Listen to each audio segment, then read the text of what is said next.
I wasn't the dude. I know it's people who play ball with me who listening.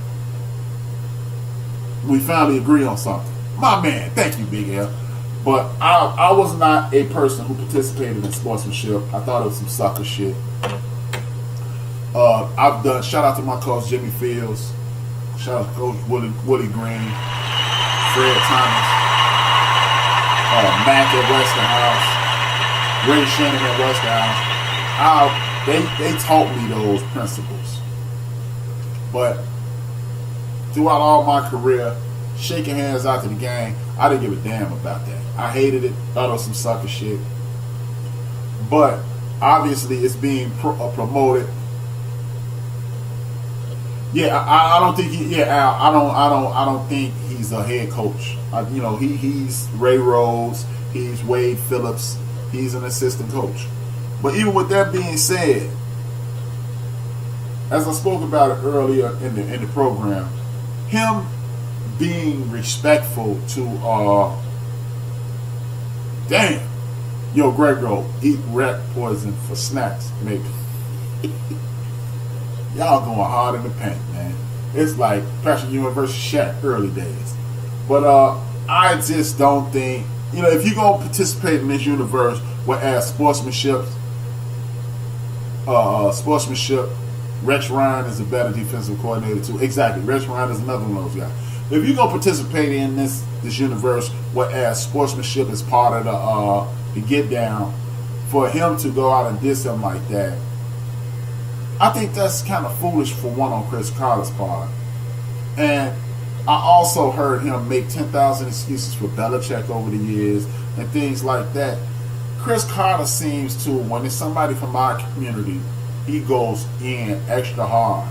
And I think personally he's scarred from the fact that he did all that ass kissing over at ESPN and they still fired him. So he's doubling down on the ass kissing routine and the cooning because he got fired. And I don't appreciate it, man. It just annoys the hell out of me.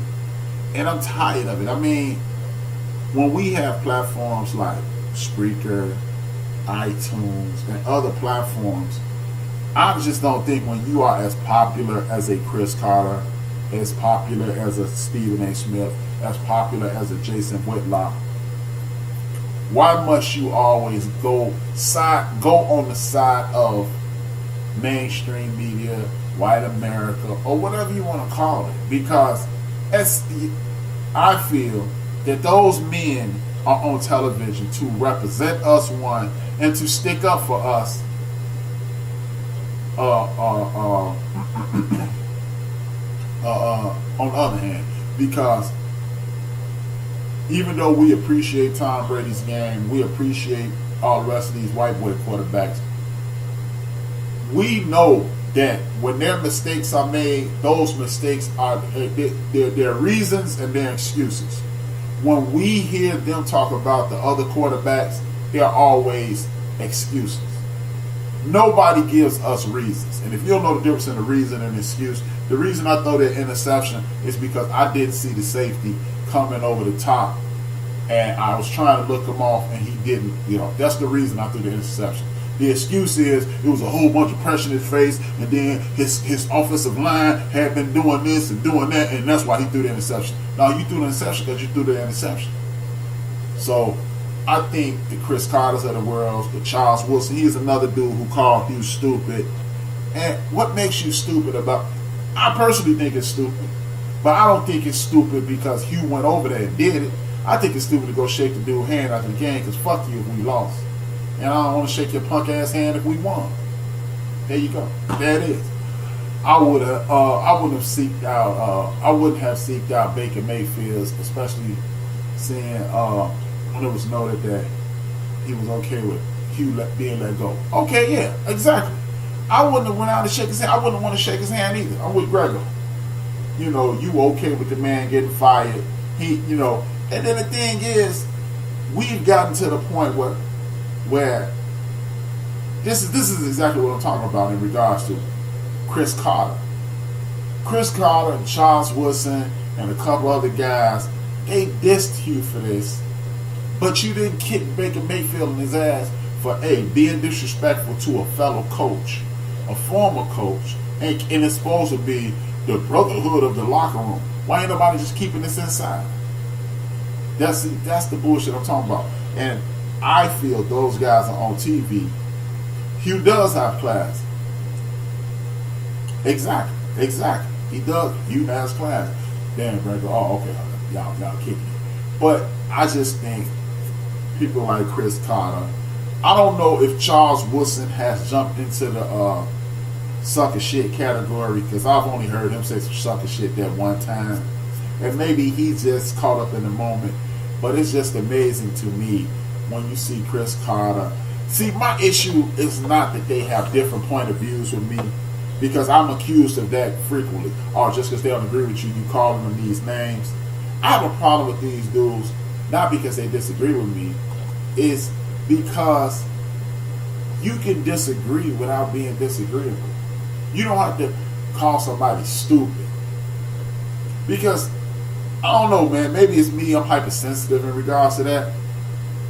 But, you call me stupid, I'm going to whoop your ass. I'm sorry, that's just who I am. He was the nicest guy. Yes, he is a nice guy. But, in defense of people who say things about you, I've heard Hughes is kind of arrogant and a bit difficult as well. But your ability to approach you has nothing to do with you calling them names. And Chris Carter, anytime it's like today, I listen to the show, and I listen to these shows not for information. I listen to them because I'm trying to prove myself wrong. And when they were talking about Tom Brady today, Tom Brady himself came out and said, I have to start taking more chances, because what I've been doing is being cognizant of throwing interceptions and making mistakes. So I have been being more of a game manager. That's paraphrased, not a direct quote. And Chris Carter came out and said, no, man, just be you. Just be you. No, if you know that in a normal sense, because he said, as I've gotten older, I take less chances. If you know in a normal situation, when you're not thinking about your stats, you would have taken a chance that you're not taking now. You need to take that chance in order to make the attempt to win. But you would rather continue to ball watch him, Chris Carter, and tell him not to do it. Baby's trying to be safe and make it to the playoffs at the age of 41. Exactly, Grego. That's the 10th thing we agreed on in 4 years. It's known that Baker wanted the opportunity to start from the jump and didn't like Haley's plays or Hughes' handling of the whole situation. You shouldn't have sought him out. Exactly. And the thing is, here's Grego, Al, here's the thing. Hugh even said they were handling it. That was the whole issue with Hugh Jackson and Todd Haley. Todd Haley has a 5 to 7 step drop system, like that's suited for a Ben Roethlisberger, suited for a Troy Aikman, even like a Tom Brady. Baker Mayfield is a blind thrower. If you don't know what a blind thrower is, Baker Mayfield is a 3-step drop dude. He a 1, 2, 3, let it go. Todd Haley has a read the field. He throws to a spot.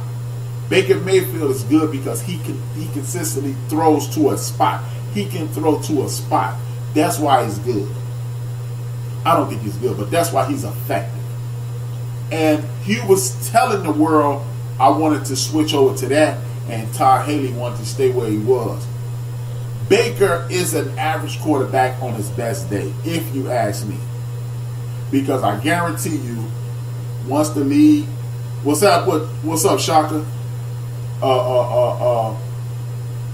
It's cold in the motherfucker outside too. I guarantee you, within the next 2 to 3 years, Baker Mayfield will be the latest version of Mark Sanchez. Mark my words. We'll all be on here. We'll still be killing it. Still be supporting each other. Baker Mayfield will be the next version of Mark Sanchez. It might not be the bump fumble and the embarrassment, but he's going to be a journeyman quarterback because 1, he's short. 2, he has attitude. He thinks he's better than he is. And I'm sure he's trying to figure out how you come from the Big 12 where they play no defense and you're supposed to be a good quarterback in the league. Belichick forces the ball focuses on ball security and not turning over the ball. I think Brady was saying without that directly, and okay, without throwing his coach up under the bus, but except with Edelman, Gronk, and now Gordon, so much he's holding on to the ball and throw it away. But you know what? I could go along with that, Grego. Now wait a minute, that's my quarterback. Hey Al, you know your man ain't that good. Al, come on, man. You know your man average, man. You know what? Okay, Al, if you had the opportunity to trade him for my bum ass quarterback, would you? Raider Nation. I'm with you, Grego. I'm with you.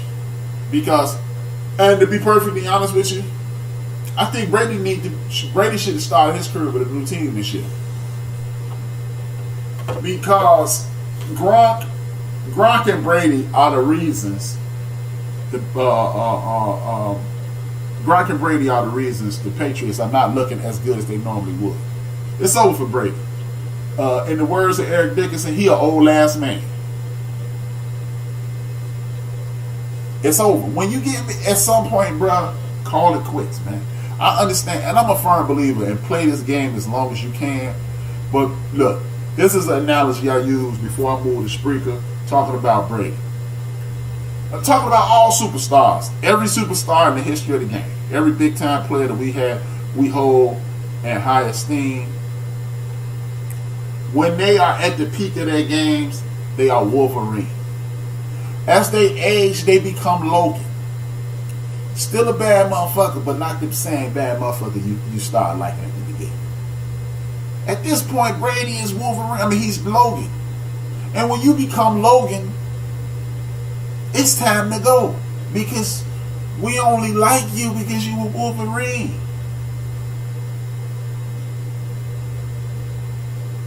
Brady is the best 5-yard passer ever, maybe. Now that would be Jim Harbaugh. Boy, if you see, ask Shaka.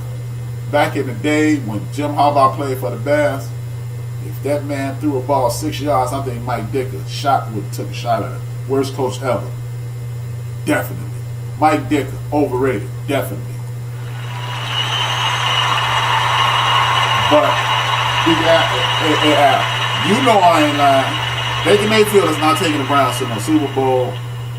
I think he overrated. And in the event that Chubb, the next time Nicholas Chubb have an off game, watch it go hand in hand with Baker Mayfield throwing 2 picks. Trust and believe it.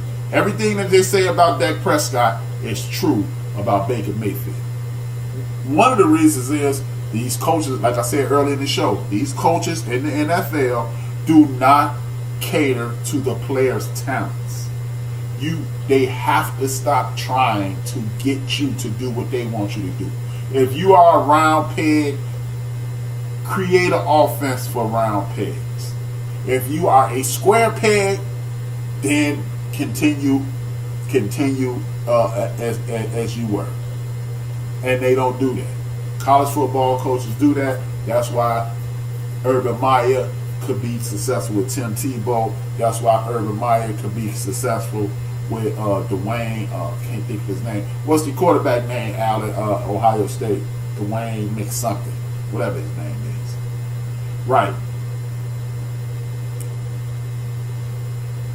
Jake Fromm looked good because Chubb and Sonny Michel, now Baker's benefited from Chubb. And that's what I'm saying too.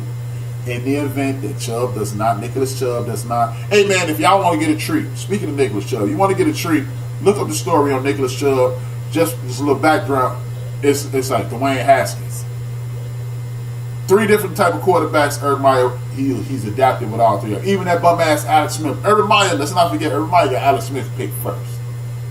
If y'all want a treat, man, look up the special on Nicholas Chubb. Nicholas Chubb is part of a family that during previous to the emancipation, because we were not slaves, we were prisoners of war. During the previous to the emancipation, Nicholas Chubb's family bought land in the state of Georgia and created a town in the state of Georgia, and they still live there. They have their own church and still buildings there. His great-great-grandfather and his brothers built that town. The town still stands today. Nicholas Chubb. Little fun fact. Shout out to Nicholas Chubb for having mad heritage. Being proud of it. But